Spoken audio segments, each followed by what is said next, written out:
belajar perbedaan rumus sum, average, max, min, dan cara penggunaannya. Di sini udah ada tabel data mahasiswa dari nilai tugas sampai dengan nilai UAS. Sekarang kita mau jumlahin nilai tugas sampai nilai UASnya menggunakan rumus sum. Rumus sum berfungsi untuk menjumlahkan beberapa sel. Kita akan mulai dengan tanda sama dengan. Setiap rumus wajib menggunakan tanda sama dengan.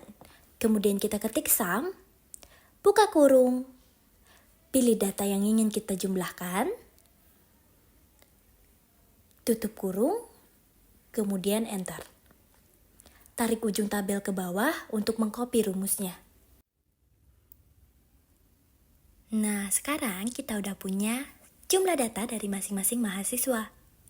Kemudian kita akan mencari nilai rata-rata dari mahasiswa. Untuk mencari nilai rata-rata, kita menggunakan rumus average. Average berfungsi untuk mencari nilai rata-rata dari suatu data. Kita mulai dengan tanda sama dengan. Kemudian ketik average, buka kurung, pilih data yang ingin kita ketahui rata-ratanya, tutup kurung, kemudian enter. Tarik ujung tabel ke bawah untuk mengcopy rumusnya. Nah, sekarang kita sudah mengetahui nilai rata-rata dari setiap mahasiswa. Untuk mencari nilai tertinggi dari nilai tugas sampai dengan nilai UAS, kita menggunakan rumus max. Rumus max berfungsi untuk mencari nilai tertinggi dari suatu data. Kita akan mulai dari sama dengan, kemudian ketik max, tutup kurung, kemudian pilih data yang ingin kita ketahui nilai tertingginya, kemudian tutup kurung, lalu enter. Tarik ujung tabel ke bawah untuk mengcopy rumusnya.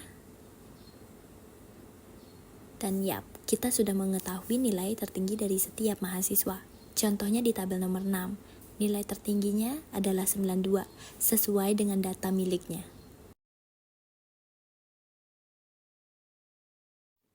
Dan terakhir, kita akan mencari nilai terendahnya dengan menggunakan rumus min. Rumus min berfungsi untuk mencari nilai terendah dari suatu data. Tidak jauh berbeda dari max, tinggal dirubah rumusnya saja. Kita mulai dari sama dengan, kemudian ketik min, buka kurung, pilih tabel yang ingin kita ketahui nilai terendahnya, kemudian tutup kurung, lalu enter. Tarik ujung tabel ke bawah untuk mengcopy rumusnya. Dan sekarang kita sudah mempunyai nilai terendahnya.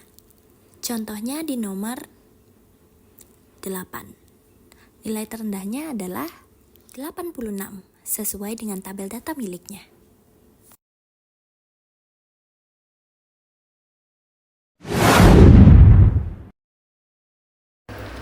Oke, jadi di sini saya akan menjelaskan rumus VLOOKUP, HLOOKUP, dan fungsi if. Untuk rumus yang pertama yaitu VLOOKUP. Jadi VLOOKUP adalah salah satu fungsi Microsoft Excel yang digunakan untuk mencari data pada kolom pertama sebuah tabel data. Kemudian, mengambil nilai dari sel manapun di baris yang sama pada tabel data tersebut. Seperti awalannya, yaitu huruf V yang berarti vertikal, maka bentuk pada tabel referensinya berbentuk vertikal, yaitu datanya menurun ke bawah. Mari kita coba penulisan rumusnya, yaitu sama dengan VLOOKUP dalam kurung. Oke, sudah muncul rumus-rumusnya, yaitu yang pertama ada lookup value. Lookup value adalah nilai yang akan dicocokkan dengan nilai yang ada pada table array. Selanjutnya yaitu ada table array, yaitu tabel sumber yang akan diambil datanya. Selanjutnya yaitu ada kolom index number, adalah nomor kolom yang ada pada table array. Selanjutnya yaitu ada range lookup. Range lookup ini adalah metode pencarian dalam tabel sumber yang bernilai true, yang dapat ditulis dengan angka 1, atau false, dapat ditulis dengan angka 0. Nah, pemisah antar rumusnya ini bisa berupa tanda titik koma atau koma. Itu bisa disesuaikan dengan Excel yang ada pada komputer kalian. Oke. Selanjutnya yaitu rumus HLOOKUP. Rumus HLOOKUP ini adalah salah satu fungsi Microsoft Excel yang digunakan untuk mencari data pada baris pertama sebuah tabel data, yang kemudian mengambil nilai dari sel manapun di kolom yang sama pada tabel data tersebut. Seperti awalannya, yaitu huruf H yang berarti horizontal, maka bentuk pada tabel referensinya berbentuk horizontal, yaitu datanya tersusun ke samping. Oke, kita coba penulisan rumusnya, yaitu sama dengan HLOOKUP dalam kurung. Oke. Rumusnya sama, hanya saja membedakan yaitu row index, yang dimana row itu artinya baris, sedangkan tadi VLOOKUP yaitu kolom indeks. Kolom itu artinya kolom. Jadi bagaimana cara membedakan kolom dan baris? Kolom itu bentuknya vertikal yang ditandai dengan huruf A, B, C, D, dan seterusnya. Sedangkan untuk baris itu bentuknya horizontal yang ditandai dengan angka di samping, yaitu ada angka baris pertama, baris kedua, baris ketiga, dan seterusnya.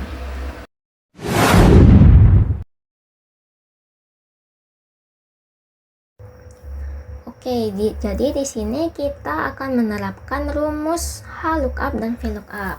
Di sini diberikan dua tabel, yang dimana tabel pertama berbentuk vertikal dan tabel kedua berbentuk horizontal. Tabel pertama berisi nomor pemesanan, nama customer, jenis kelamin, dan domisili. Sedangkan di tabel kedua berisi kota dan nama pengiriman. Oke. Jadi di sini ada contoh data pemesanan customer dari Royal Express. Di sini kita mencari nama customer, domisili, dan lama pengiriman. Oke, kita cari yang pertama yaitu nama customer. Nama customer tadi di tabel data referensinya berada di kolom di tabel yang berbentuk vertikal. Berarti kita menggunakan rumus VLOOKUP. VLOOKUP. Nah, untuk lookup value-nya, acuan kita adalah menggunakan nomor pemesanan. Terus tanda titik koma atau koma. Oke, untuk table array, kita balik ke sheet data referensi. Kita blok dari nomor pemesanan ini sampai Surabaya paling ujung kanan ini. Terus kita absolut dengan menggunakan FNF4 atau F4 saja. Selanjutnya titik koma. Selanjutnya itu kolom index number. Kolom index number ini adalah letak data yang kita mau atau inginkan. Tadi dari tabel data pemesanan kita diminta untuk mencari nama customer. Nama customer itu letaknya ada di kolom B, atau kalau ditulis dengan angka berarti di kolom nomor 2. Kita ketik 2. Nah, selanjutnya yaitu untuk range lookup-nya kita gunakan angka 0 karena untuk mengakuratkan data yang kita pakai. Terus kurung tutup, kita enter.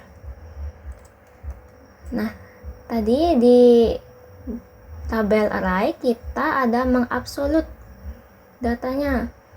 Kenapa harus diabsolut? Agar rentang tabel referensi tidak berubah saat rumus dikopi ke sel lainnya. Kalau kita absolut saat mengcopy ke sel lainnya, itu akan muncul semua nama-nama yang sudah kita rumuskan tadi. Sedangkan kalau misalnya kita lupa nih untuk mengabsolutnya,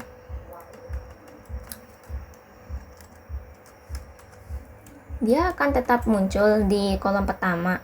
Tetapi jika kita mengcopy ke bawah, ada beberapa yang NA karena tidak akurat dengan data yang kita ambil dari tabel referensinya. Maka itu yang membedakan kenapa kita harus mengabsolut dan harus akurat.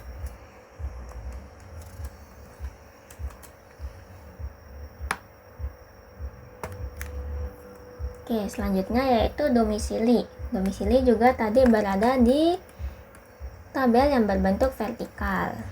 Caranya sama seperti tadi, hanya saja yang membedakan itu kolom indeksnya. VLOOKUP. Kita juga menggunakan acuannya nomor pemesanan, table array. Jangan lupa di absolute. Nah, ini yang tadi saya bilang yaitu kolom indeksnya berbeda karena domisili ini berada di kolom nomor 4. Kita ketik 4. Kita titik koma 0. Benda kurung tutup, enter. Oke. Ini tinggal di copy saja ke bawah. Oke, sudah muncul. Selanjutnya yaitu lama pengiriman. Nah, lama pengiriman ini berada di tabel yang berbeda, yaitu nama pengiriman berada di tabel berbentuk horizontal. Berarti kita menggunakan rumus HLOOKUP. Lookup. Oke.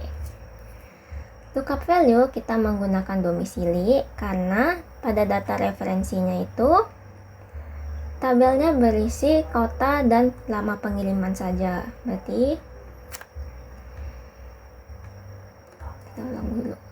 kita ulang dulu H sama dengan H lookup dalam kurung domisilinya, terus titik koma,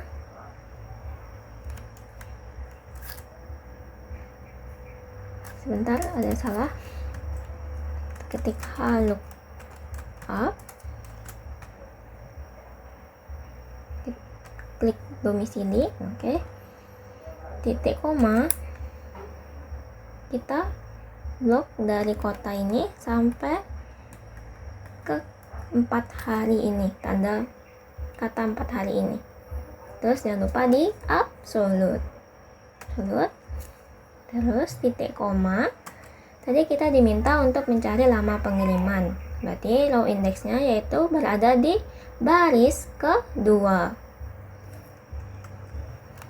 Oke, titik koma lagi, 0, benda kurung tutup, enter.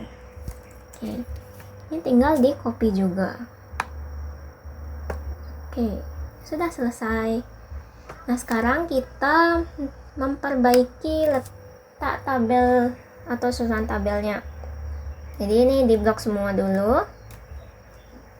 Jadi untuk membuat tabelnya kita memerlukan shortcut agar memudahkan kita dalam menggunakan Excel. Shortcutnya yaitu ALT, H, B, dan A. A karena all border. Terus ini karena masih mepet-mepet tulisannya, kita bisa menggeser agar tidak mepet lagi tulisannya, yaitu dengan menggunakan shortcut ALT H O I. Oke.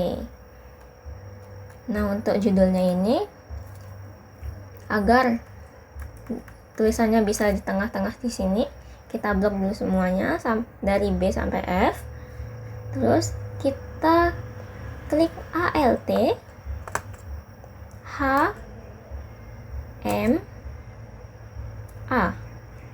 M karena simbol dari margin and center, dan A untuk merge across.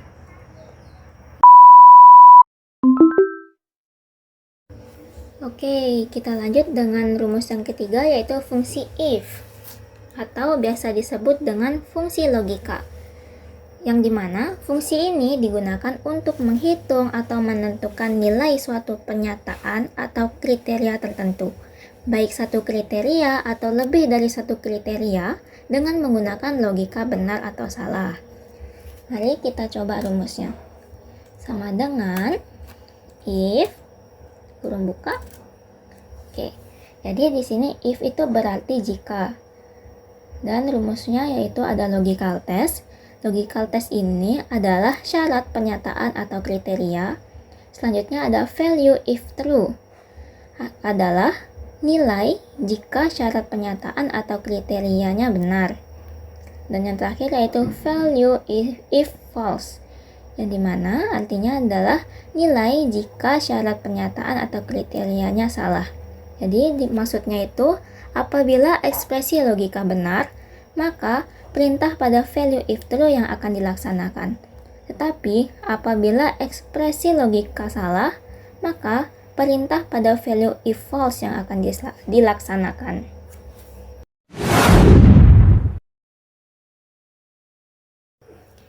Nah, sekarang kita masuk ke penerapan cara menggunakan rumus fungsi if. Di sini kita diberi data nilai rapor semester 2 kelas 11 IPA 2. Di sini kita diminta untuk mencari statusnya.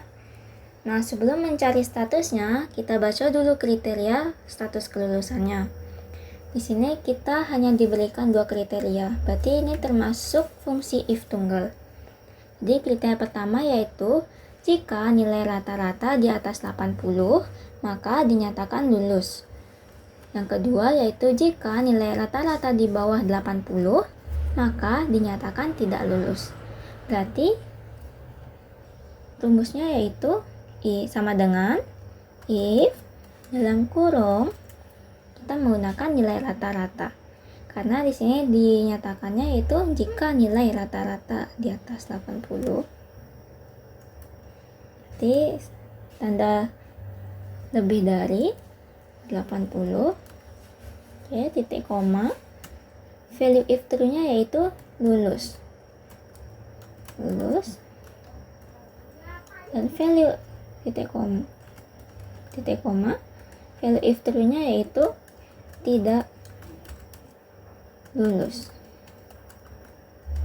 Oke, jadi setiap pengetikan huruf di rumus if itu harus disertakan dengan tanda kutip. Oke, di enter, hasilnya adalah lulus. Oke, tinggal tarik, selesai. Kenapa tidak menggunakan yang tanda kurang dari? Karena kita coba ya. If logical testnya nilai rata-rata, kita gunakan tanda kurang dari 80,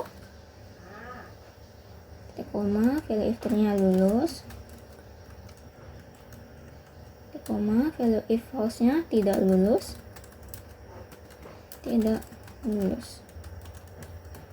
Nah, itu dia tidak sesuai dengan kriterianya, karena 83 ini kan termasuk nilai yang di atas 80, sedangkan 78 ini termasuk nilai yang di bawah 80, jadi tidak akurat nilainya. Karena itu kita menggunakan rumus yang menggunakan tanda lebih dari. Oke, ini cara pengucapan atau pengejaan rumusnya ini adalah jika sel G lebih besar dari 80, maka dinyatakan lolos. Jika tidak, maka dinyatakan tidak lulus. Begitu cara pengucapannya.